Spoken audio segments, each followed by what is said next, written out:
하나님의 공의를 바로 세우는 시간 카이로스 시작합니다. 오늘 함께 하실 분들 소개하겠습니다. 평화나무 김용민 이사장님 나오셨습니다. 네, 안녕하세요. 평화나무 기독교 회복센터 소장님이신 김디모대 목사님도 나오셨습니다. 예, 안녕하십니까. 네, 목사님 네. 날씨가 오늘 비가 많이 오는데요. 예. 오늘 이후부터 추워진다고 하네요. 예. 감기 조심하시기 바랍니다. 눈이 와야 되는데 예, 눈을 좋아하십니까? 비가 오고 있습니다. 예. 눈을 별로 좋아하지 않습니다. 네. 예. 쓸 거 생각하면 저희 집 앞에서 넘어지면 집주인 책임이라고 하더라고요. 제 집은 아니지만. 예. 군대 가고 나서부터 네. 예, 눈을 극혐하기 시작했습니다. 자, 날씨가 추워지면서 이제 연말이고 또 연말이면 이제 평화나무에서 시상하는 게 있잖아요. 예. 어떤 상이죠, 목사님?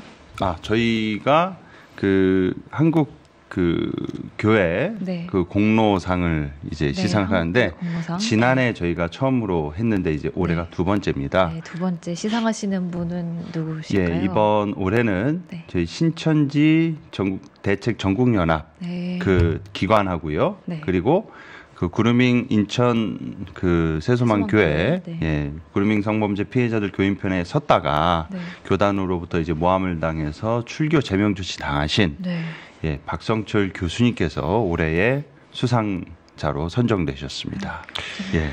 요즘 출교가 너무 많네요. 네. 예전에는 이제 92년에 변선환 감신대 학장과 홍정수 교수 그렇게 교단에서 출교할 때만 해도 이거는 중세 시대의 파문과도 같다면서 사회적으로 굉장히 파문이 컸는데 이제는 서슴없습니다. 이 박성철 목사님 내쫓는 것이나 이동환 목사님 이렇게 네. 출교하는 거나 거침이 없어요. 부끄러움이 없고 주저함이 없습니다.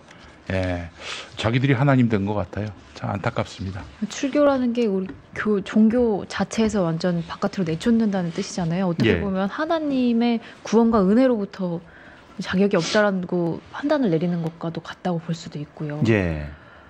신천지 대책 전국연합 같은 경우에는 네. 이제 그동안 신천지 피해자들 편에 서서 네.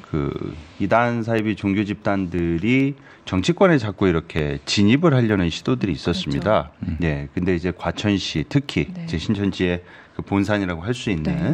과천시 시의회의 윤모 의원에 대해서 적극적으로 수사 자료서부터 이런 내용들에 대해서 이 기관 관련 기관이 정말 너무 많은 노고와 네. 수고를 해주셨어요. 네. 그래서 결과적으로는 이제 저희 평화나무 공명선거 감시단이 이제 지난 지방 선거 때 이 네. 의원을 선관위에 신고했고, 네. 그리고 이 대책연합하고 관련 언론사들도 네. 참고인 조사를 받으러 가서 재판이 진행됐고, 결과적으로 이제 재판 결과는 네.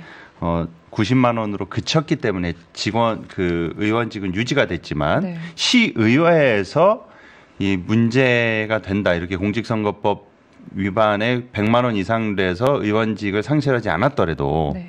이 유죄 자체는 사실이기 때문에 그렇죠. 시의회에서 국민의힘과 민주당이 거의 만장일치로 네. 제명시켜 버렸습니다. 그렇죠. 예. 왜냐하면 본인이 과거에 신천지 활동을 했던 사실을 네. 거짓말로 언론 인터뷰를 통해서 속이고 했었던 사건이었거든요. 그리고 또 이 관련 기관은 그동안 이제 과천시뿐만이 아니라 전국에 네. 신천지로 인해서 피해를 입은 모든 피해자들의 네. 현안들에 대해서 모니터링하고 돕고 협력하고 저희 기독교회복센터하고도 긴밀히 협조를 해서 네. 같이 이렇게 진행한 일들이 많습니다. 네. 근데 무엇보다도 이런 이단 사이비 종교 피해로 인해서 우리 사회에 폐해를 끼치고 있는 이 종교 집단, 네. 병폐를 일으키는 근본적인 종교 집단에 대해서 피해자들을 보듬고 네. 이 사건을 실무적으로 그냥 단순히 서명 발표하는 수준이 아니고요. 네. 구체적으로 이 피해자들을 돕고 있는 이런 너무나 훌륭한 기관이기 때문에 실질적으로 도움이 필요한 예, 분들에게. 그래서 선정이 됐고요. 그리고 박성철 이 목사님 같은 경우에는 네. 제명 출교 이유가 뭐였냐면 네. 교단 법을 어기고 네. 불법으로 네. 가서 담임 목사를 했다 이겁니다.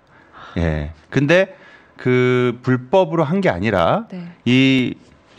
그 당시에 인천 세소만교회에서 그 김다정 목사 편을 들어주고 있는 네.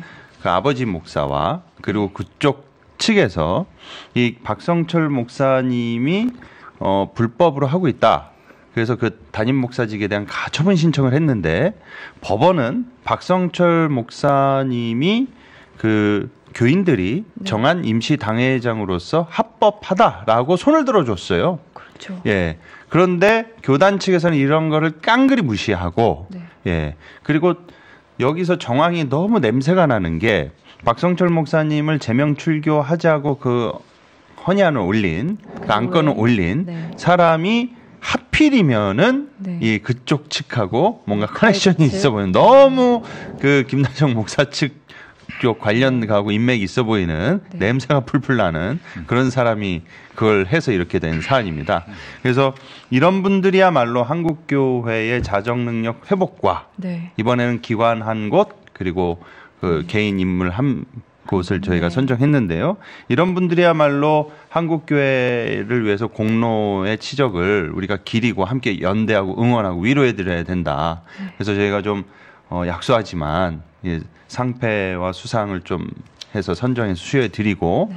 이걸 좀 기리기 위해서 격려의 차원에서 네. 저희가 이런 시상식을 준비해서 매년 이렇게 진행을 하고 있습니다. 예나 지금이나 헌신하는 분, 또 공동체를 위해 희생하는 분, 이런 분들이 상을 받아가시네요. 예, 그런 사람을 찾기 힘들다라는 얘기가 되겠죠. 예, 뭐 그냥 조금이라도 손해 볼 것 같으면은 그냥 등 돌리고 외면하는 게 이제 세 텐데, 우리 박성철 목사님 또 신천지 반대 우리 단체 회원 여러분들 정말 고생하셨고 앞으로도 더 큰 공익적인 역할을 해주시기를 바라는 마음입니다. 예. 네, 이렇게 애써주시는 분들이 계신 반면에 또 신천지만큼 또 한국교회와 또 이 한국 정치를 흔들고 있는 인물이죠. 전광훈 씨가 내가 대선 출마하면 윤석열 이긴다. 라는 발언을 했어요. 예. 지난 10일 주일설교에서 자신이 지금 대한민국 정상에 올라갔다라는 취지로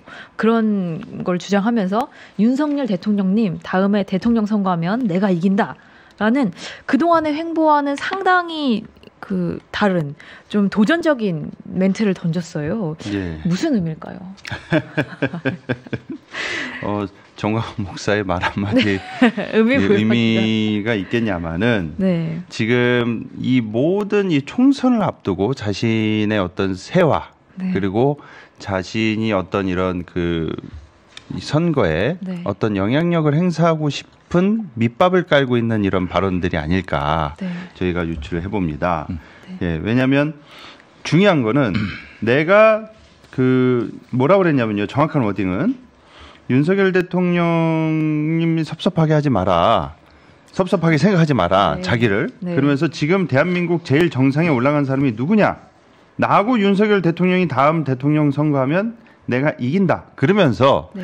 이 얘기를 하면서 윤석열을 비판하는 듯한 약간 그 뉘앙스가 들었단 말이에요. 그렇죠. 그동안의 막말이야 뭐 무슨 네. 의미가 있겠냐마는 윤석열 대통령에게만큼은 나름의 그 충정을 보였고 그 뉘앙스 하나하나에 나름의 그 본심을 담고 있지 않습니까? 예. 김광훈 씨가. 예. 그래서 이번 설교에서도 국민의힘을 이제 향한 비난을 마구 쏟아내면서 네. 뭐 대제사장 바리새인 서기관들 언급하면서 갑자기 이제 사람이 기득권 한번 맞들리면 이제 못 고친다. 네. 그러면서 아주 이름을 그냥 언급했습니다. 300명 국회의원이 뭐 나라를 위해서 정치를 하겠냐. 국민의힘 이준석 그 전 대표 그리고 네. 이제 김기현 대표를 거론하면서 걔네들이 나라를 위해 정치하겠냐.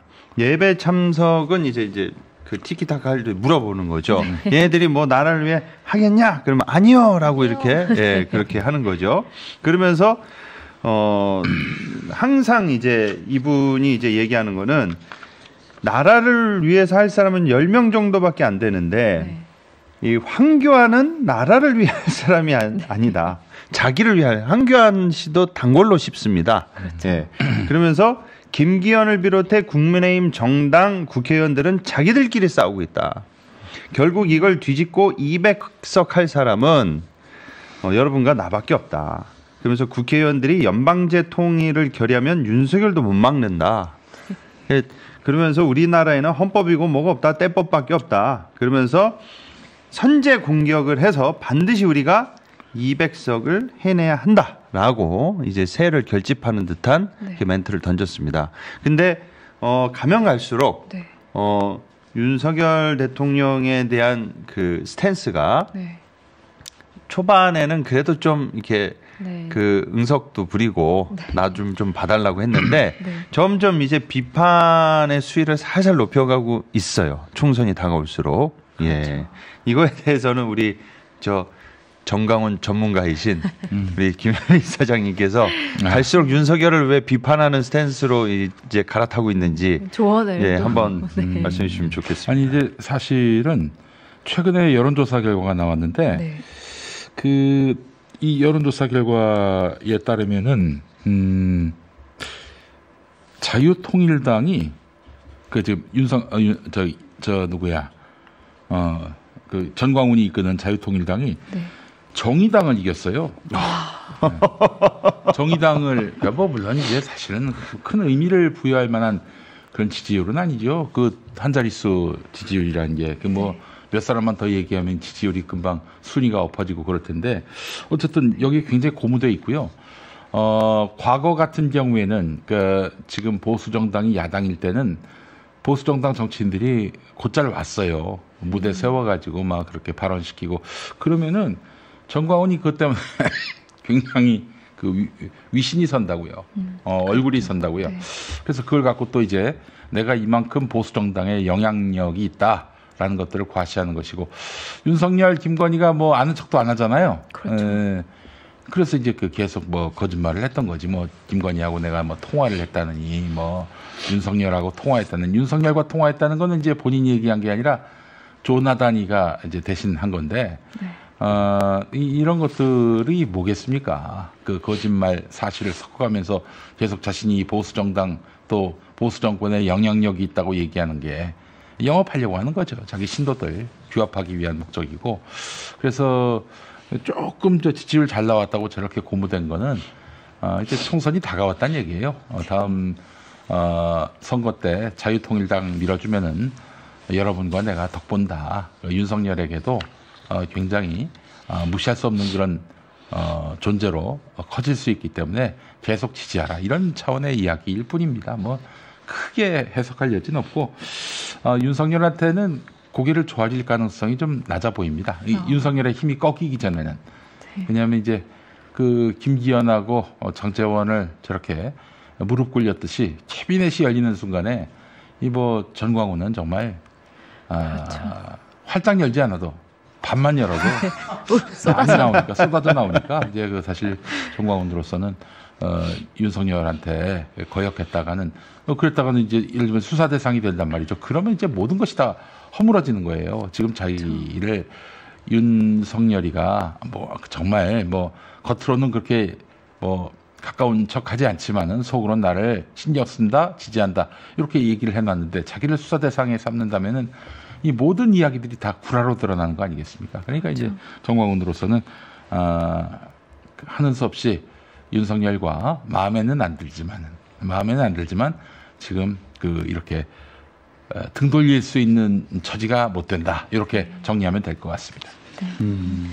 그 정광훈 목사 같은 사람들이 이렇게 대중의 지지를 받지 않습니까? 네. 그 뭐 광화문이나 시청 앞에 가가지고 자기가 한마디 하면은 와 하고 막 그런 그 선동가로서 네. 그 앞에서 수많은 인파들한테 둘러싸여 가지고 박수를 받고 말 한마디 하면 아멘 한단 말이에요.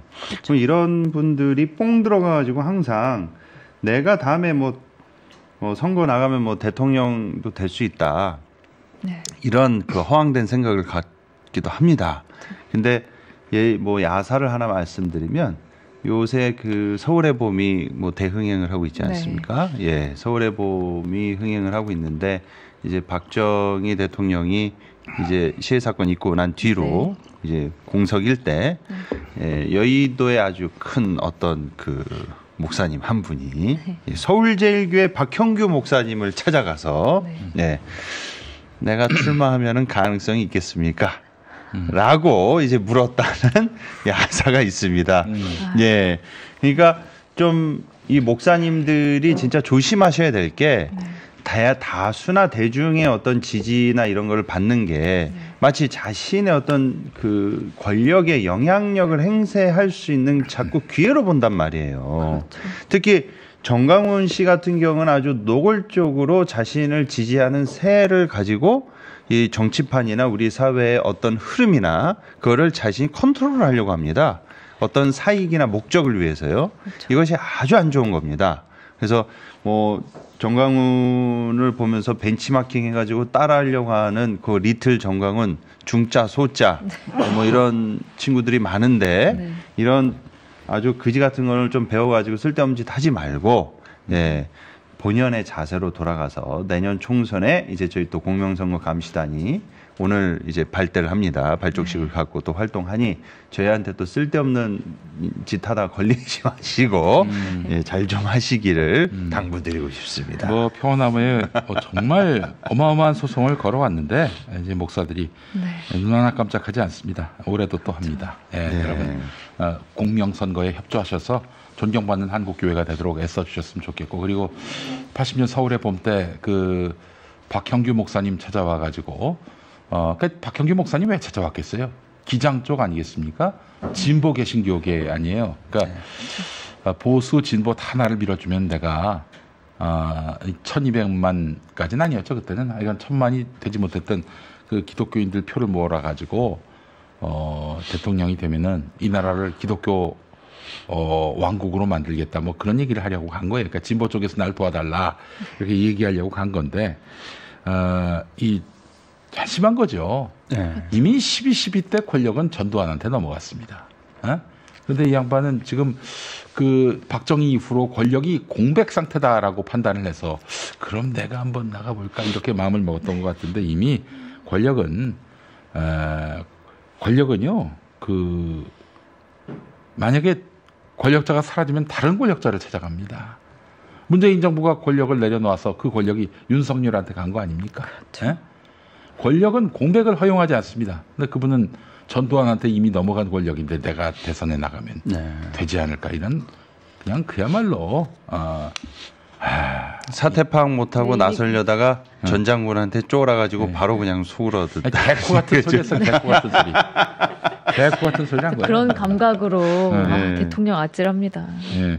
어쨌든 저기 그 총선 국면에서 또 이제 그 떴다방 정당들이 많이 생길 것 같은데 전 염려되는 게 그 한 20년 됐어요. 20년 됐죠. 2024년이면은 2004년부터 기독당 운동이 시작됐으니까 이 한 20년 됐다고요.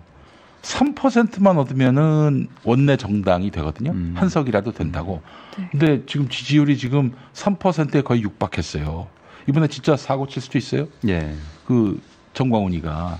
그러니까 이게 무슨 얘기냐면은 지금 아스팔트 보수와 윤석열이 지금 까딱하면 등 돌릴 수도 있는 상황이란 말이죠.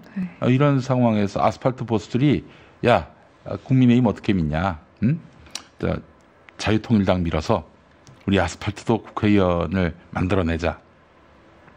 여기에 뜻이 모인다면은 그 지금 뭐 신의 시기니 전광훈이 이런 세력이 결합해서 한 명의 국회의원 못 만들어내겠습니까? 만들어낼 수 있다고 봅니다. 연동형으로 간다면 이제 그렇게 되겠죠. 자, 그래서 그 이번에 전광훈 쪽에서 국회의원 배출하지 말라는 법 없습니다. 그렇기 때문에 이 친구들은 어느 때보다도 좋은 기회라고 판단하고 더 열심히 선거법 위반을 할 가능성이 있기 때문에 저희 평화나무에 공명선거 감시단. 물론 뭐 저희가 그들을 표적 삼아서 감시한다는 건 아닙니다. 뭐 민주당이든 국민의힘이든 특정 정당을 지지하는 그 모든 그런 교회, 그 교회에 대해서 저희가 감시 활동을 벌이겠다는 얘기예요. 무슨 자유통일당 지지하는 그런 교회만 뭐 이렇게 저희가 감시한다는 게 아니라 그런 점에서 이번 선거에서 뭐 좋은 어떤 그 우리나라가 나아갈 바를 이야기하는 설교는 참 좋습니다만은 특정 정당, 특정 후보를 지지하고 또 이렇게 밀어주는 이런 활동에 대해서는 저희가 감시하겠습니다.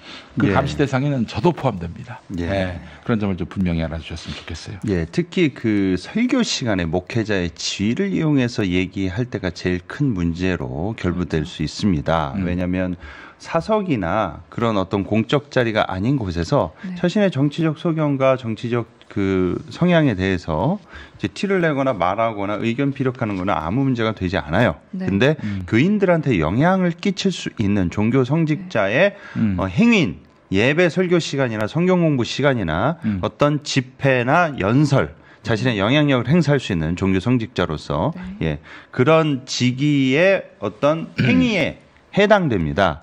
그렇기 때문에 이거를 명확하게 구분하셨으면 좋겠고요. 한 가지 더 덧붙여서 말씀드리자면 연동형하고 이제 병립형 어디로 가느냐에 따라서 예, 빤스당이 탄생하냐 안 하냐 이게 이제 관건일 수가 있다. 그래서 많은 분들이 뭐 너 연동형이냐 병립이냐. 근데 또 지금 추세가 병립으로 가면은 과거로 회귀되고 또 어떻게 이제 민주당이 이제 병립형 안 하고 연동형으로 가겠다라고 말해놓고 어떻게 또 이렇게 그 뒤집을 수가 있느냐 이런 비판이 있는데 이거에 대해서 뭐 이제 물으시는 분들도 많습니다. 당장 뭐 선거를 앞두고 있으니 예, 연동형으로 가야죠라는 말은 성직자로서의 마음이고 예, 정치적으로는 예, 연동형으로 가면 빤스당이 탄생하고 예, 이재명 대표가 감옥에 갈 수 있는 위험 부담이 커지지 않겠습니까? 그러니까 우리 옛날에 DJ 선생께서 그러지 않았습니까? 예, 상인의 머리와 선비의 정신을 가져라. 그래서 그렇다. 말이 그렇다라는 거지. 요새 하도 이 연동형 병립형 이슈가 돼가지고요. 그래서 아니 어떤 청년이 물어보더라고요. 목사님 어떻게 생각하세요? 그래서 나는 성직자로서는 연동형인데 예, 현실 정치에서는 시기상조다. 그래서 뭔데요? 네가 알아서 생각해라. 종교적 권위를 이용해서 네. 아니, 강요할 수 없었던. 네, 아니 뭐 이탄희 의원이 그 연동형 뭐 해야 된다 뭐 맞는 말이죠. 예? 근데 여러분 서울에 보면 보시지 않았습니까? 거기서 최규하 대통령이 뭐라 그래요? 원칙적으로 해야 됩니다. 원칙적으로 그러지 않습니까? 예. 근데 바로 그 앞에 전두환 같은 양아치 새끼가 있는데 그 앞에서 원칙 지키다가 어떻게 되겠습니까? 평화와 태평성대 때는 원칙대로 하는 게 맞죠. 그러나 눈앞에 어떤 과학이 있거나 예? 전쟁 군대 민주화 이루어져야죠. 근데 전쟁 중에 군대 민주화 외치는 거는 예, 자폭하자는 얘기입니다. 예, 이렇게까지만. 네, 이렇게까지만. 더 이상 얘기하면은 예, 또 예, 괜히 쓸데없이 공격받을 수 있기 때문에 예, 그냥 이렇게 한마디만 예, 덧붙였습니다. 네, 어쨌든 예. 정광훈의 그 행보가 이 총선 앞두고서 계속해서 이제 변할 텐데요. 그 나름의 그 의미가 있다는 것 한번 살펴봤습니다. 솔직히 뭐 자꾸 말이 길어지면 정강훈 당이 의석 차지하는 꼴을 제 두 손으로 도저히 못 봐주겠습니다. 요즘에 그러니까 국민의힘의 지지도가 많이 떨어지고 있고 윤석열 지지율도 바닥이고 앞으로 또 김건희 특검 등 악재들이 계속 될 텐데 이럴 때 그 길 잃은 보수들이 자유통일을 지지할 가능성도 대단히 높다는 점, 이 점은 좀 분명히 인지하실 필요가 있겠다는 말씀을 드립니다. 예. 결국에는 이 정광훈 추종하시는 분들 다 이제 가스라이팅의 어떤 그 피해자들 아니겠습니까? 이 가스라이팅 관련해서 아주 또 경악할 만한 사건이 교회 안에서 또 일어났습니다. 교회 안에서 친부 성폭행 무고 사건이 벌어졌습니다. 그러니까 아버지가 나를 성폭행했다라고 거짓으로 이 사건을 벌인 거예요. 근데 알고 봤더니 이게 교회에 다니는 친자매들에게 한 장로와 권사 부부가 잘못된 기억을 세뇌해서 친아버지와 외삼촌이 너희를 성폭행했다 하고 계속해서 주입해서 결국엔 허위 고소를 하게 만들고 그래서 한 집안을 풍비박산낸 그런 사건에 대해서 법원이 중형을 선고했습니다. 예. 그러니까 결국에는 이 친아버지를 성폭행한 혐의로 고소했다 치아한 딸 A씨가 이 밝힌 바에 따르면 A씨와 한 교회에 다니던 장로와 권사 이 부부가 상담을 통해서 너가 네가 성적인 죄를 회개하지 않으면 구원을 받지 못한다. 그런데 너는 아버지와 외삼촌으로부터 성폭행을 당했다라고 하면서 4살 때 5살 무렵에 너희 집 옥상에서 이렇게 구체적인 기억을 계속해서 주입하고 세뇌시켰다라는 거예요. 네. 그래서 결국에는 이 딸이 친아버지를 또 외삼촌을 고소를 합니다. 근데 알고 봤더니 이게 전혀 4, 5살 무렵에는 옥상이 없는 집에 이 딸들이 살았다는 거예요. 그러니까 부모가 들어도 이거는 완전히 잘못된 기억이다라고 판단 내릴 수 있을 만큼 이 완전히 잘못된 없는 일을 정말 그 말 그대로 무고로 지어낸 일이었는데 이 배경에 이 영적인 권위가 있다라고 이 교인들이 추종했던 장로 권사 부부가 있다라는 데서 경악할 수밖에 없었습니다. 더 문제가 되는 건 이 장로가요 검찰 수사관이었다고 해요. 이 사건이 지금 소송 가서 이렇게 마지막 이 선고가 나오기까지 꽤 몇 년의 시간이 걸렸는데 당시에는 검찰 수사관이었거든요. 지금도 현직 수사관인지는 지금 보도가 되어 있진 않은데 이 검찰 수사관의 어떤 그 짬바입으로 계속해서 세뇌시키고 그리고 이 소송을 준비하고 뒤에서 조종하고 하는 역할을 계속했다라는 거예요. 예. 그런데 왜 하필 외삼촌이었느냐? 외삼촌이 이 조카가 종교 생활을 너무 이상한 그 방식으로 하니까 누나의 부탁에 의해서 그 교회를 방문하고 그래서 그 교회 방문해서 조금 이상한 점이 발견될 때 좀 캐묻고 그리고 하는 그 행보로 보였습니다. 그랬더니 아버지뿐만이 아니라 이 아이의 그 가스라이팅한 이 아이를 자꾸 정신을 깨우려고 하는 잘못됐다고 바로잡으려고 하는 외삼촌마저도 너가 이 사람에게 성폭행을 다했다. 구원을 진짜로 얻으려면 이 성적인 죄를 회개해라. 그러니까 성적인 죄를 회개하지 않으면 구원받지 못한다는 식으로 공포감을 이제 조성한 거죠. 계속해서 그렇죠. 그래서 이 그러니까 이 장로 부부가 교인들에게 아주 절대적인 그 영적 능력이 있는 존재로 인식이 됐다고 해요. 그래서 이 온 교회 공동체가 다 같이 결국에는 가해자의 편에 서게 된 거죠. 왜냐하면 모두가 다 가스라이팅을 당한 상태로 이 장로님 부부가 그럴 리가 없다라고 생각을 하는 거예요. 그래서 세뇌를 당한 조카로부터 이 성폭행 혐의로 고소를 당했던 그래서 고통스러운 시간을 보냈던 이 외삼촌은 이 승소 소식이 기쁘다라고 하면서도 여전히 이 장로 부부에 동조하는 교인들이 남아있다라고 하면서 좀 안타까운 이 마음을 전했습니다. 그래서 실제로 검찰이 구형한 그 형량이 3년이었는데요. 재판부는 이게 아주 심각한 종교적 권위를 이용해서 사람 심리를 조정한 범죄다라고 하면서 4년을 구형했습니다. 네. 이 도왔던 사람들한테도 각각 그 3년씩 이렇게 선고를 하고 법정 구속이 됐네요. 네, 그 가벼운 형이 아니죠. 꽤 중형이라고 볼 수 있는데요. 이 사실 그 피해자가 당했던 고통, 피해자의 가족들이 당했던 고통에 비하면 3, 4년이 과연 길까 싶지만 실제로 이 그동안 교회 안에서 이루어졌던 선고들이 너무나 약했고 또 제대로 실질적이지 않았던 것에 비하면 그래도 좀 의미 있는 선고가 아닐까 싶습니다. 결국에는 이 자매, 그러니까 피해자에게 매일매일 일상을 보고받았다고 해요. 너가 결국에는 남자친구 만나는 것, 어디 학교를 가고 무엇을 먹고 친구를 어떻게 사귀고 가족들과 어떻게 관계를 맺고 또 깊은 관계인지 이것을 아주 매일매일 어떤 영적 상담이라고 하면서 수개월간 이런 일상적인 고민들을 계속해서 고백하도록 하고 그리고 그 알게 된 내용을 바탕으로 통제를 했다는 거예요. 그리고 유도하고 또 압박하고 여기서 압박은 이 종교적으로도 너가 이 구원을 받지 못한다. 너가 죄인이다. 영원히 너가 그 구원을 받지 못할 것이다. 그리고 교회 공동체 안에서도 너가 죄인이다. 이렇게 계속 이 가스라이팅을 해서 이 한 사람의 그리고 한 가정의 평안을 송두리째 망가뜨린 사건입니다. 예. 전형적인 그 패턴이 상당히 똑같은데요. 이단 사이비뿐만 아니라 문제 있는 그 교회들에서 담임 목사, 목회자 또는 특정 이렇게 장로나 집사같이 어떤 신통한 병을 고치는 능력이 있다든지 아니면 영적인 분별력이 있다든지 아니면 이런 상담 능력이 탁월하다. 이제 이런 것을 내세워서 소위 종교적 그루밍, 가스라이팅을 이제 일삼는 사람들의 전형적인 형태입니다. 그래서 어떤 교회에서 그 제일 먼저 요 좀 낌새가 이상하다 싶으신 지점이 뭐냐면 특히 잠자리, 부부간의 잠자리라든지 네. 아니면 교회 내부의 연애 관계에 대해서 네. 그냥 물어볼 수는 있죠. 쟤랑 사귀냐? 뭐 쟤랑 뭐 연애하냐? 뭐 갑자기 왜냐면 교회 청년부들이나 그 안에서도 네. 연애하다가 또 깨지면 딴 교회로 가버리거든요. 종족을 그렇죠. 감추는 경우가 왕왕 공동체가 있습니다. 흔들리는 예. 경우가 종종 있죠. 네. 예.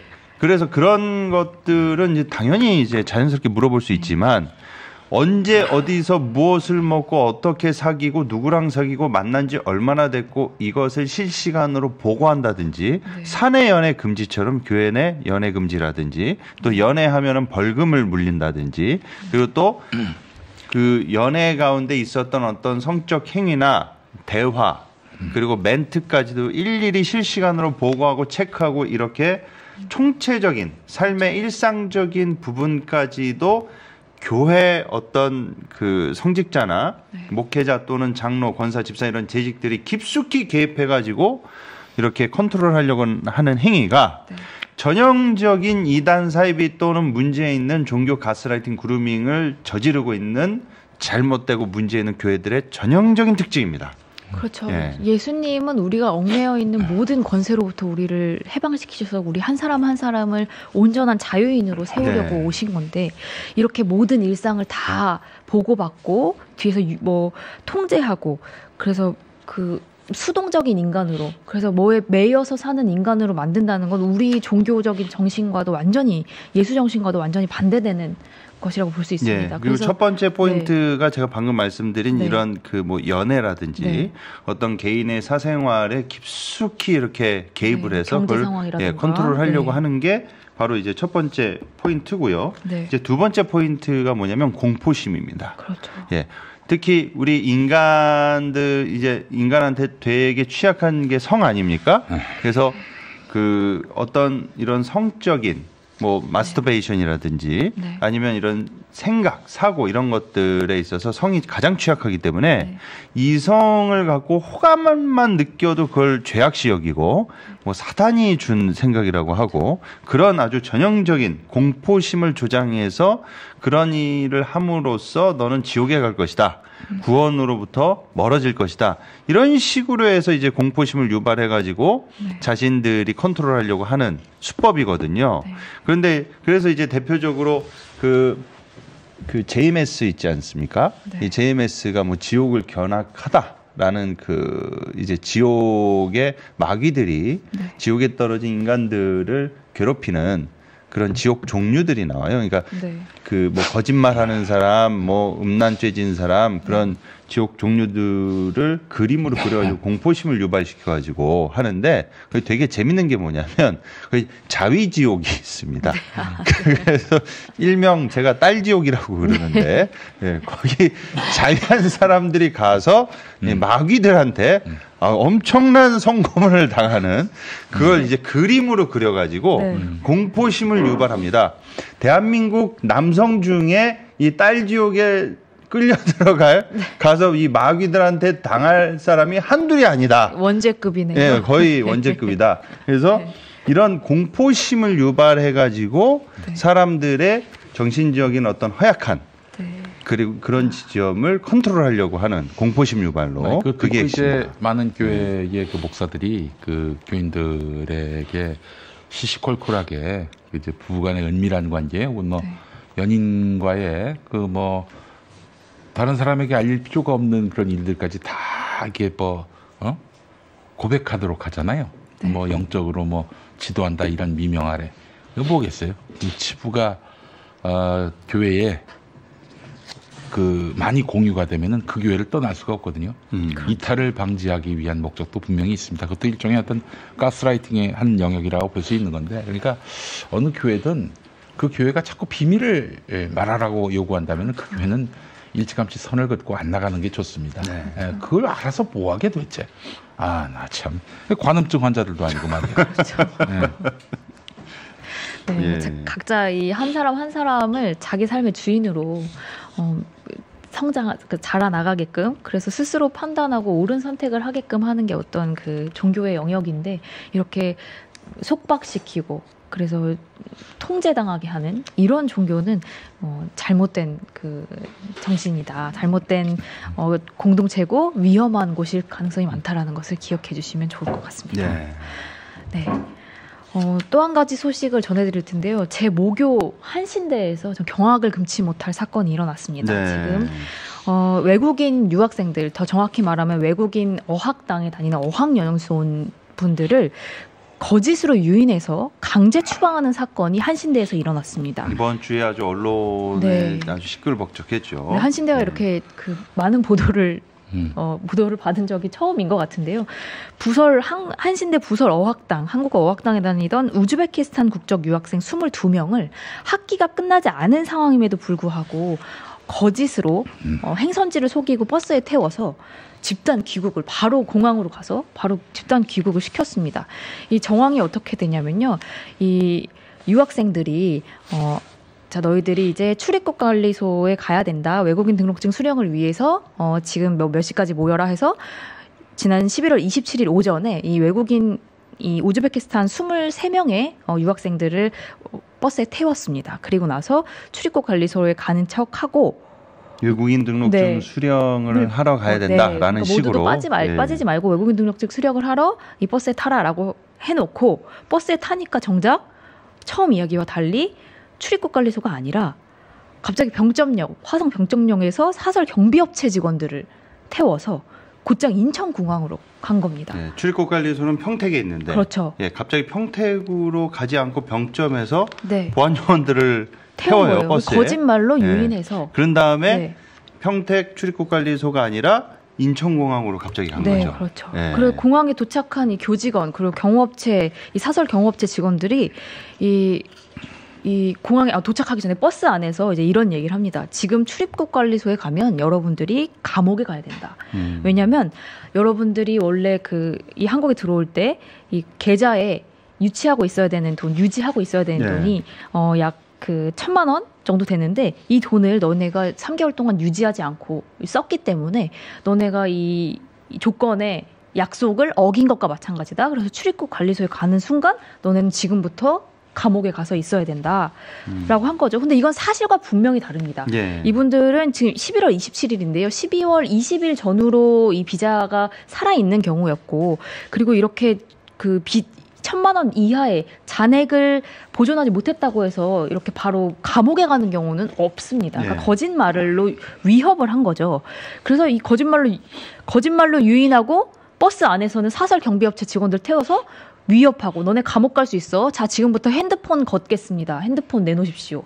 사설 경비업체 직원들이 핸드폰을 다 받아서 핸드폰까지 다 압수를 합니다. 그러니까 귀국행 비행기 표도 미리 예매를 했어요. 그렇죠. 그러니까 이건 사전에 철저한 계획 하에 그렇죠. 진행이 됐다는 거죠. 그래서 학교는 출입국 서류를 너희가 제출하지 않았고 또 기숙사를 무단 이탈했고 그리고 뭐 학습 태도가 불량하고 품위 위반했다라는 이유로 이 우즈베키스탄 국적 어학연수생들을 다 모두 다 제적 처리한 그런 상황이고요. 불가피한 상황에서 출국 지도를 했다라고 하기에는 너무나 불법 정황 그리고 인권 유린의 정황이 너무나 정확합니다. 첫 번째로 거짓말로 유인했고 그다음에 위협했습니다. 그리고 사실관계를 왜곡하고 거짓 정보를 제공해서 결국에는 이 유학생들은 우리가 공항에 가면 비행기 타기 직전까지 그 마지막 검문소를 통과하는 건 비행기 티켓이 있어야 가능하잖아요. 경호업체 직원들 16명이 그 비행기 타기 직전까지 감시를 했다라는 거예요. 네.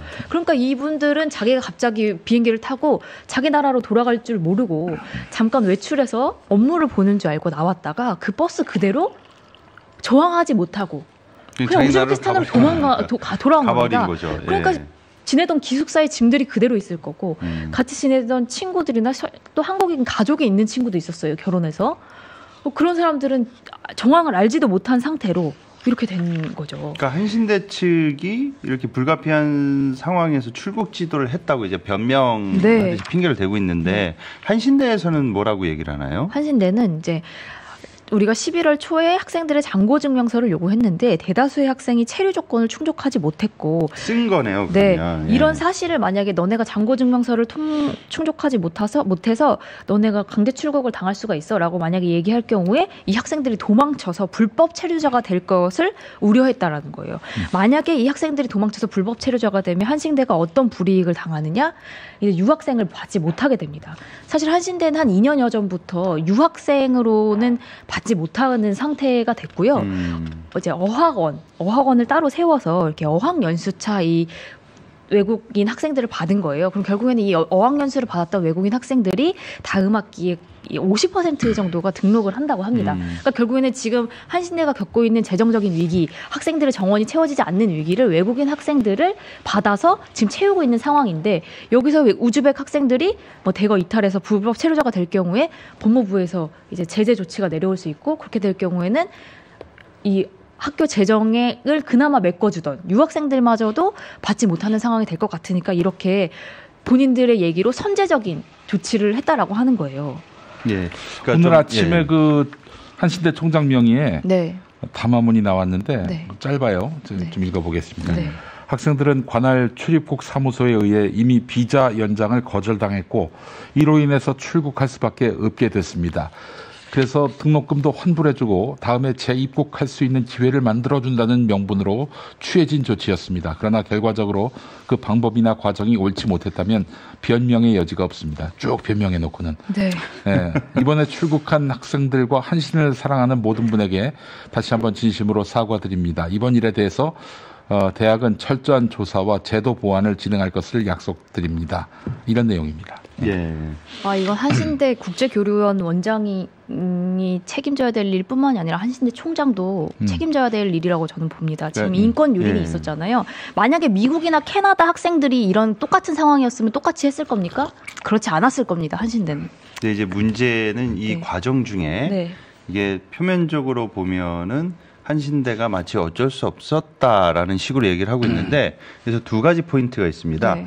우즈베키스탄 대사관에서 네. 이 관련 자료를 한신대에 요구했을 때 네. 휴대폰 압수 장면하고 감옥 간다는 내용을 편집해서 보냈습니다. 그렇죠. 예, 그래서 속였고 네. 또 하나는 뭐냐면 이 법무부의 외국인 유학생 사증 발급 및 체류 관리 지침이라는 게 있어요. 네. 그러니까 뭐 결론적으로는 그 유학생이 우리나라에 와서 학교를 다니려면 통장에 잔고가 1천만 원이 있어야 되고 이걸 3개월 이상 유지해야 된다는 거예요. 네. 그래서 한신대를 담당하는 법무부 수원 출입국 외국인 신청 평택 출장소 라는 곳에서 이 지침을 근거로 지난 11월 6일 날 한신대 어학연수생들한테 잔고증명서를 이제 요구했다는 거예요.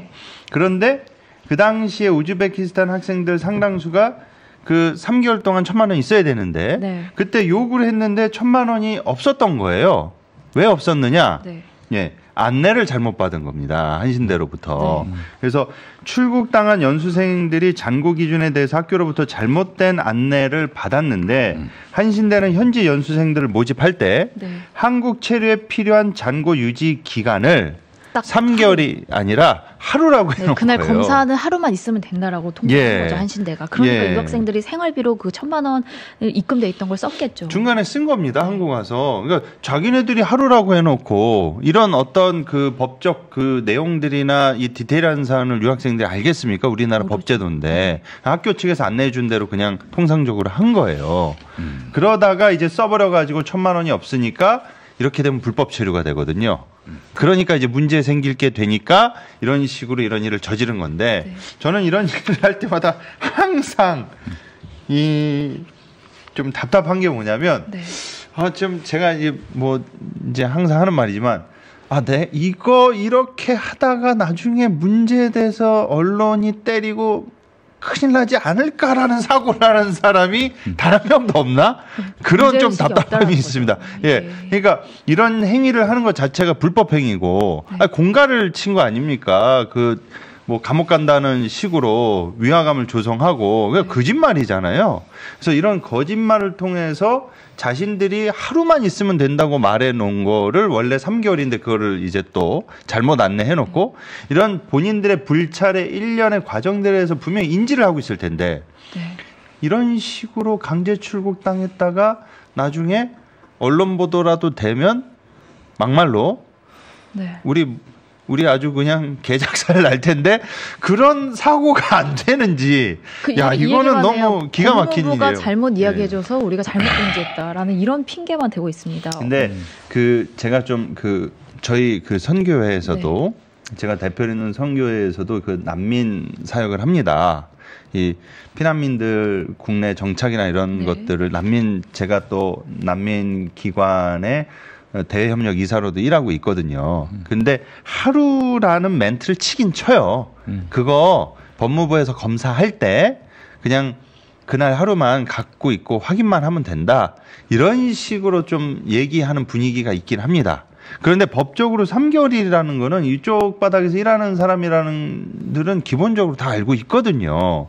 근데 다시 이날 법무부가 11월에 한 번 더 이 잔고 증명서를 요구했다고 그랬잖아요. 11월 6일 날 요 잔고 증명서를 요구할 때 11월 6일 그 당일이 아니라 그 하루 그때 계좌 증명서 내면은 되겠지라고 생각하고 있었던 것 같아요. 마치 우리가 등본을 정부에서 어떤 공공기관에 제출할 때 등본이나 어떤 그 인적사항 같은 거 제출하지 않습니까? 가족관계. 근데 꼭 보면은 작년에 뽑아놓은 거, 몇 개월에 뽑아놓은 거 해서 그 기준에 걸려가지고 최근에 뽑은 걸 요구할 때가 있거든요. 그 생각에 여지를 갖고 정신줄 놓고 있다가 갑자기 11월 6일 날 요구하라고 하니까 시겁한 거가 아닌가. 행정적 실무에 있어서 이런 착오가 생겼는데 이렇게 되면은 본인들의 불찰을 인정하고 학생들을 다시 귀국 조치시키는 게 아니라 본인들이 법무부에다가 이런 사정을 얘기하고 일을 진행을 해야 되는데 강제 출국했다는 게 아주 큰 인권 유린이고 이게 문제가 된 것이죠. 이 사태를 보면서 1937년에 고려인 집단 이주가 생각이 났어요. 그 스탈린이 이 당시에 러시아 극동 지역에 살던 조선인들을 어디 역으로 모이라고 합니다. 그래놓고 거기다 실어요. 6,000km가 넘는 거리로 이주를 시켜버립니다. 이분들은 이주할 줄도 모르고 그냥 가벼운 옷차림으로 나왔겠죠. 그렇죠. 가을에 출발을 했는데 겨울에 도착했고 내린 곳이 허허벌판이었어요. 무슨 집이 있고 혹은 정주 여건이 갖춰진 곳이 아니라 그냥 벌판에다 내려놨습니다. 여기서 잘 살라고. 많은 사람들이 죽었죠.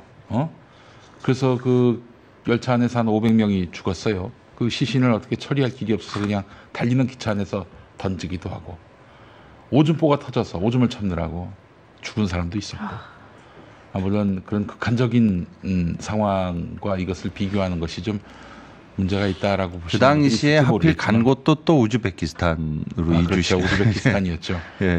그렇죠. 극동 지역에서 우즈베키스탄으로 이게 무슨 차이가 있는지 모르겠어요. 자기가 돌아가야 될 것을 전혀 인지하지 못한 가운데서 강제로 이주당한 거 아니겠습니까? 어떻게 이런 짓을 똑같이 할 수가 있어요. 거기에다가 또 민족 사학이라 할 수 있는 한신대에서. 참 어처구니 없는 일입니다. 이거는 학교 측이 보도가 되고 한 며칠 지나서야 이제 입장이 나왔는데 당일에 대응하고 잘못한 것이 있으면 바로 잡고 그래야 되는 건데 많은 이제 한신 출신 기장 목사들이 놀랐어요. 어떻게 우리 학교에서 이런 일이 벌어질 수 있는가. 아주 큰 책임을 져야 될 일이라고 생각을 합니다. 한신 출신 많은 분들이 외국인 이주와 관련해서 그러니까 이주민들을 위한 그 사역들을 많이 하고 계시고요. 실제로 그 이주민 사역이 그 기장의 한 축이기도 합니다. 이 신경을 앞으로도 더 계속 쓰겠다고 하는 분야기도 하고 그런데 학교에서는 모교인 학교 기장사나 학교에서도 이런 일이 벌어지고 있었다라는 거죠. 그냥 총장 담화본에 나온 것처럼 무슨 비자 연장이 거부됐고 출국할 수밖에 없는 상황이었고 우리가 등록금도 환불해 주려고 했고 뭐 재입국할 기회를 마련하려고 했다라고 하면 정말 그분들을 인격체로 똑같이 대했다면 이런 상황을 자세하게 설명을 했었어야죠. 그래서 나머지는 그분들이 선택할 수 있게 했었어야 합니다. 누구 마음대로 거짓말로 유인해서 버스를 태우고 이게 무슨 납치극입니까? 예. 그래서 그냥 입고 나온 그대로 지금 우즈베키스탄으로 돌아간 거 아닙니까? 시민단체들 네. 포함해서 많은 법률가들도 네. 이거는 불법 적인 그렇죠. 행위이기 때문에 사법 처리 받을 수 있다 문제제기를 하면 그렇게 네. 다들 지적하고 있습니다. 네, 국가인권위원회도 지금 진정이 접수가 돼서 조사를 착수한 상태고요. 오산 경찰서에서도 지금 조사 중이라고 야, 보도가 이게 되어 누구 머리에서 있습니다. 나온 발상인가? 너무 궁금해요, 사실. 그 국제교류원이었나요? 원장이 지금 그 입장문을 발표했는데 거기엔 본인들이 잘못한 게 하나도 없다라는 식의 이야기가 나와 아니 있어요. 이게 김한에서 저기 그렇죠. 귀국시키려고 한 건데 그게 어떻게 문제가 없을 수가 있어요? 응? 첫 번째로는 이제 이게 뭐 법무부가 가지고 있는 인식 자체가 그러니까 법무부가 이런 식으로 잔고 증명을 받아서 비자 연장의 그 결정적인 역할을 비자 연장의 결정 여부를 잔고 증명서에 두는 게 아주 잘못됐다라는 지적도 물론 있습니다. 그리고 실질적으로 이 법무부가 정말로 이민청을 강조하는 지금 이민청을 엄청 강조하고 있잖아요. 한동훈 네. 법무부 장관이. 그러면 이주민에 대한 어떤 인식이 좀 개선된 상태에서 좀 이민청 이야기를 해야 되는데 이주민을 잠재적인 범죄자 또는 안 가난해야 우리나라에서 살 수 있어. 왜냐하면 가난하면 범죄를 저지를지도 모르기 때문에라는 인식이 바탕에 깔린 상태에서 이런 식의 이민청을 추진한다고 하면 이런 법무부가 추진하는 이민청이 과연 건강한 곳이겠는가. 더 부끄러운 곳이 되지 않겠는가라는 그런 의문이 들고요. 두 번째로는 한신대는 이 학교 자립에 있어서 이런 식으로 영혼을 팔아가면서 자립하는 게 과연 의미가 있는지 고민해야 될 때라고 생각이 듭니다. 네. 그래서 기장에서도 좀 강력한 대응이 좀 있어야 된다고 보고요. 그리고 한신대는 국제교류원 원장뿐만 아니라 한신대 총장이 책임지고 저는 사퇴할 문제라고 생각합니다. 이렇게 뭐 사안이 이랬고 우리의 의도가 이랬는데 죄송합니다. 뭐 철저한 조사를 해서 다시 제도를 보완하겠습니다. 이 정부랑 똑같습니까? 철저한 조사를 해서 책임지고 물러나야 될 사람들이 반드시 물러나야 될 사안이다라고 강력하게 말씀드리고 싶습니다. 예. 네, 저희 너무 열을 올렸는데 잠시 식힐 겸 우리 종교 중독 회복 강자 센터 영상 보고 돌아오겠습니다.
저출생 문제가 동성애 탓이다라고 얘기하는 분들이 또 기독교계에서 또 있습니다. 또 한국교회 총연합, 그리고 보건복지부, 저출산 고령사회위원회가 저출생 극복을 위한 한국교회 예배를 공동으로 주최했습니다.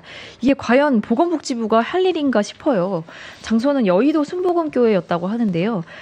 아이들은 하나님의 선물이자 상급이라는 가치가 확산되고 교회와 나라를 살리는 일에 한국교회가 앞장서게 해달라. 라고 기도를 모여서 하셨다고 합니다. 그래서 저출생 극복을 위한 교계와 정계의 협력을 다짐하는 선포식까지 이어졌다고 하는데요. 한국교회 총연합은 자녀는 하나님의 상급이고 보건복지부는 임신, 출산, 양육은 행복한 선택이다. 그리고 또 저출산 고령사회위원회는 너를 만나 새로운 나로라는 문구를 이렇게 그럴듯한 문구를 내세우면서 저출생 극복을 위해서 협력할 것을 선언했습니다. 그런데 여기서 아주 문제되는 발언이 나왔습니다. 이미 지금 뭐 임신, 출산, 양육이 행복한 선택이라고 말하는 것도 엄마들 입장에서 참 기가 막힌데요. 이 조규용 보건복지부 장관 그리고 CBS 김진호 사장 또 CTS 감경철 회장 등 김경철 회장이겠죠? 감경철 회장. 네. 이 뿐만 아니라 교계와 정계 인사들이 대거 참석한 상황에서 이 저출생 문제의 원인이 마치 차별금지법과 동성애 때문이다라는 식의 발언이 나왔어요.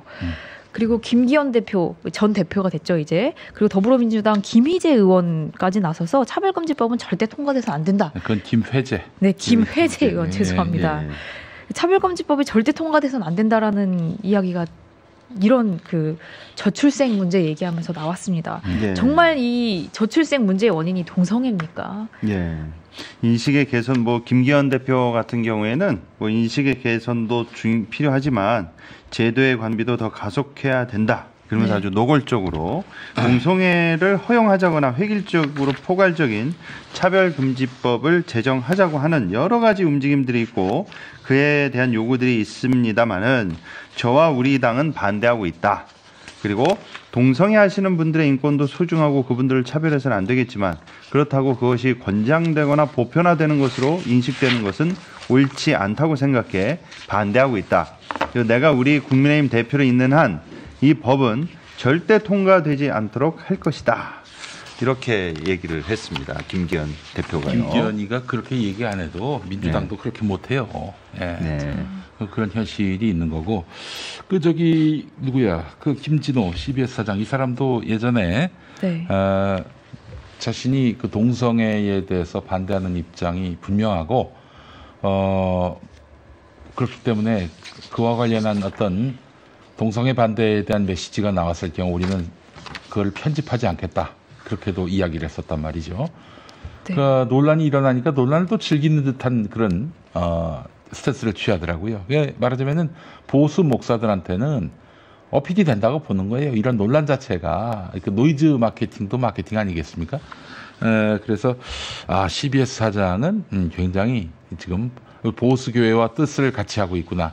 라는 시그널로서 그렇게 일부러 논란을 야기한 측면이 있다고 봐야 할 텐데 한마디로 생각이 없는 사람이죠.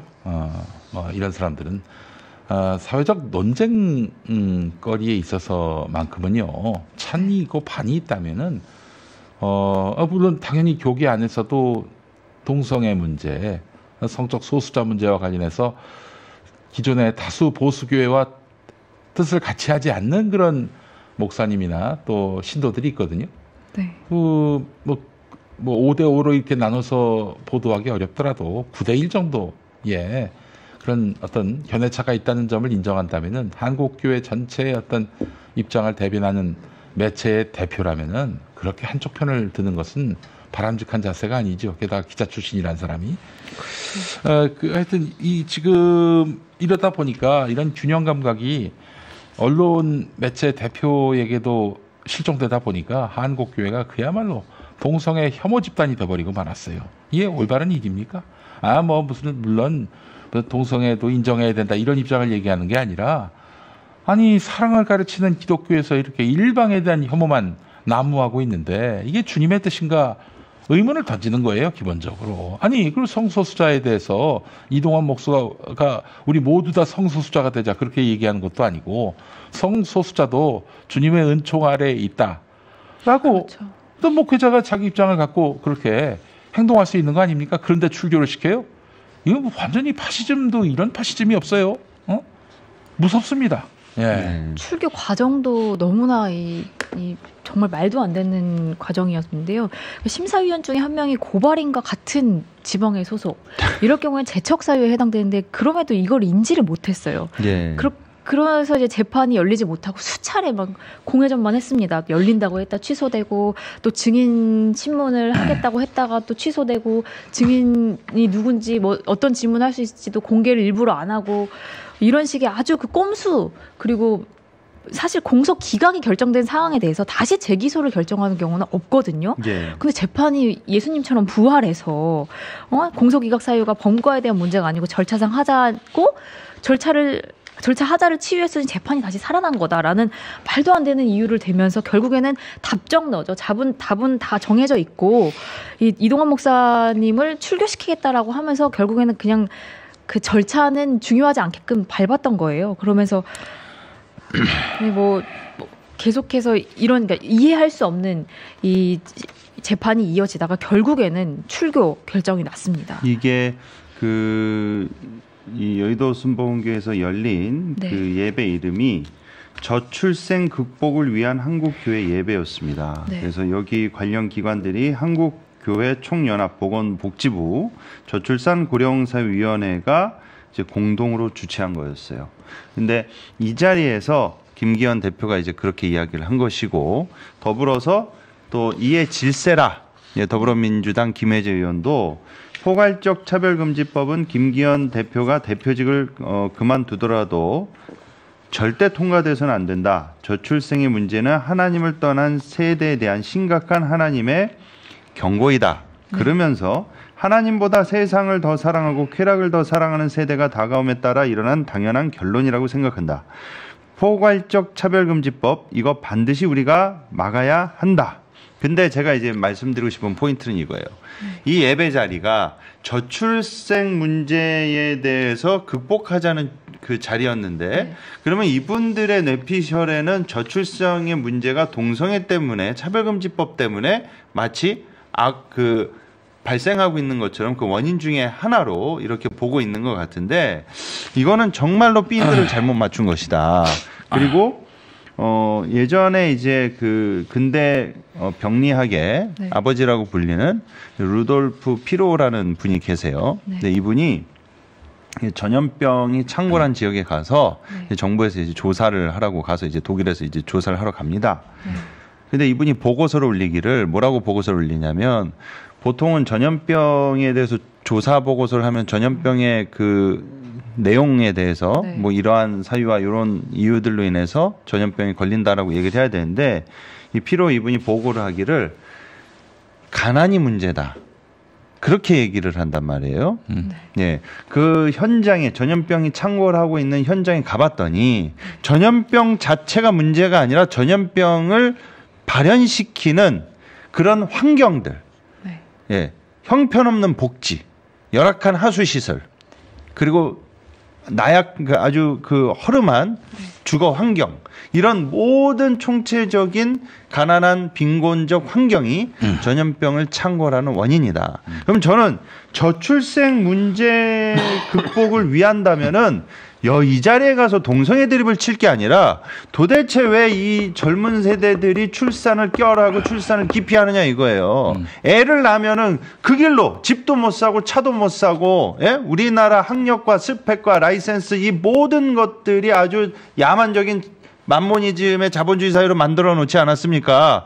인서울 아니고 지잡대 나온다고 막 표현을 하고, 그리고 돈 없으면은 사람 취급도 안 하는 이런 우리 사회의 전반적인 이런 분위기를 조성해 놓고 니들 왜 애 안 낳아? 이렇게 청년들한테 지적을 할 수 있어요? 그러니까 이 저출생 문제는 동성애가 원인이라고 이 이바구를 함부로 털 게 아니라 이놈의 정치인들이, 예? 근본적으로 애를 낳고 기를 수 있는 환경이 대한민국이 엄청나게 열악하기 때문에 네. 출산율이 1%도 안 돼서 지금 나중에 향후 30년 50년 뒤에 우리나라 아주 최악의 경제적 타격을 맞는다고 모든 미래학자들이 얘기하고 있지 않습니까? 네. 그러니까 이런 문제를 현실적으로 지금 당장 우리 세대에 닥친 문제가 아니라고 해서 정신줄 놓고 있을 게 아니라, 동성애 드립치고 있을 게 아니라, 이런 문제들에 대해서 견고하고 세밀한 복지 정책을 펼칠 수 있는 정당과 정치인들과 정책을 갖추고 이것이 실무적으로 진행이 돼야죠. 그런 소리를 해야지 여기서 무슨 뭐 동성애 때문에 차별금지 때문에 포괄적 차별금지 때문에 무슨 저출생 문제를 하고 있다. 아주 그냥 주둥이가 그냥 아주 지옥불에 떨어질 그런 얘기를 하고 있습니다. 보건복지부가 주최한 이 행사라고 하는 데서도 한번 경악을 금치 못하고요. 네. 또 윤석열 대통령이 아이를 낳고 키우는 즐거움과 자아 실현이 동시에 실현될 수 있는 사회를 만들기 위해서 노력하겠다라고 또 본인이나 잘하지 네. 뭔 그런. 너나 잘하세요. 청소년 복지 예산하고 관련 그렇죠. 예산 싸그리 다 빵으로 만들어 놓은 거 예? 전부 다 끊어버린 정권입니다. 그러면서 무슨 뭐 저출생 문제를 동성애라고 드립을 치고 이걸 또 여의도 순복음회는 장소를 내줘가지고 기독교인들한테 이 분위기를 또 몰아요. 이 애들 결국에는 내년 4월에 있을 기독교 보수표 총선 계산해가지고 이런 식으로 입하고 터는 거 아닙니까? 그 수가 훤히 안 보입니까? 그게 안 보인다면 성령을 받으시길 바라겠습니다. 아니 근데 그 저기 동성애자가 몇이나 된다고 그렇게 동성애자 때문에 그 저출생이 발발했다라고 볼 수 있을지 모르겠어요. 근데 기본적으로 저출생 문제는 이게 미래가 암담하면요. 그렇죠. 알아서 결혼 안 하고 알아서 출생을 안 한다고 합니다. 미래가 안 보이면은 미래를 만드는 일을 하면 되죠. 정치인들이 미래가 안 보이니까 당장 뭐 대비를 할 수 없고 준비를 할 수가 없는데 어떻게 결혼을 하고 애를 낳아요. 또 결혼하고 애 낳으면 그 자체로 또 이제 말하자면은 뭐 자기 어떤 존엄성이 다 허물어지고 또 엄청나게 희생을 해야 되는 것인데 그렇죠. 또 그런 고통을 또 줄여줄 생각은 안 하고 공공이 정부가 그래 놓고 내 안 낳는다고 그것도 동성애 탓을 하고 말이죠. 아유 참 그렇죠. 한심한 인간들입니다. 노답이에요 노답. 저희 애가 일주일 동안 열이 났었는데 저는 이제 교회에서 애가 아프면 얼마든지 달려갈 수 있게끔 배려를 해주셔서 그나마 저는 그 애가 아파도 늘 갈 수 있었는데 일주일씩 독감을 앓고 열이 나는 아이를 어디 누구에게 맡깁니까? 이제 조정훈이는 뭐 그래서 싱가포르 그 노동자를 들여서 그 최저임금보다 적은 액수로 그 도우미를 둘 수 있도록 그걸 또 아이디어라고 한신대 나왔습니까? 한신대랑 정말 참 정신 나간 친구예요. 그런 친구가 지금 국회의원하고 있어요. 지금. 참. 아유 정말. 아니 그러면은 왜 그분들은 이 대한민국 사회에 살면서 왜 저임금 받아야 하는데 고생은 고생대로 다 하고 아니 그 인간 이하의 취급을 해서는 안 되죠. 국회의원이란 사람이 어디 뭐 번듯하게 생겨가지고 의식 있는 척하고 다니는데 사고가 이거 완전히 외국인 노동자를 그 노예로 하는 이런 발상이었어요. 무시무시한 친구야 그 친구. 시대전환 아니고 시대착오라고 시대착오적인 생각을 많이 하는 좀 부끄러운 줄 모르는 사람이 국회에 가 있다는 것이 참 통탄합니다. 네. 오늘 카이로스는 한신대 소식을 비롯해서 여러 가지 소식 전해드렸는데요. 다음 주에는 오늘 짧게 전해드린 이동환 목사님 출교 소식을 좀 꼼꼼하게 전해드리도록 하겠습니다. 이번 주에 뭐 기자회견, 네. 다음 주 월요일 기자회견하고 네, 여러 일정들이 있기 때문에 네, 좀 살펴보고 이렇게 해서 전해드리도록 하겠습니다. 오늘 함께해 주신 김용민 목사님 그리고 김디모네 목사님께 감사 인사를 드립니다. 함께해 주신 여러분 고맙습니다.